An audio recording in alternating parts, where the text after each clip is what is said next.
এদিকে টিসিবির জন্য 1,10,00,000 litre soybean তেল কিনবে সরকার। প্রতি লিটার 152 টাকা 45 পয়সা দরে এতে খরচ হবে 182,40,00,000 টাকা।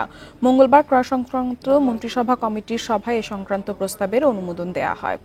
বৈঠক শেষে মন্ত্রিপরিষদ বিভাগের সমন্বয় ও সংস্কার সচিব মোহাম্মদ মাহমুদুল হোসেন খান সাংবাদিকদের এ তথ্য জানান। সচিব জানান, সরকার 1 কোটি পরিবারকে যে সহায়তা দিচ্ছে তার আওতায় 1,10,00,000 লিটার সয়াবিন তেল কেনা হবে। সুপার অয়েল রিফাইনারির কাছ থেকে স্থানীয়ভাবে এই তেল কেনা হবে।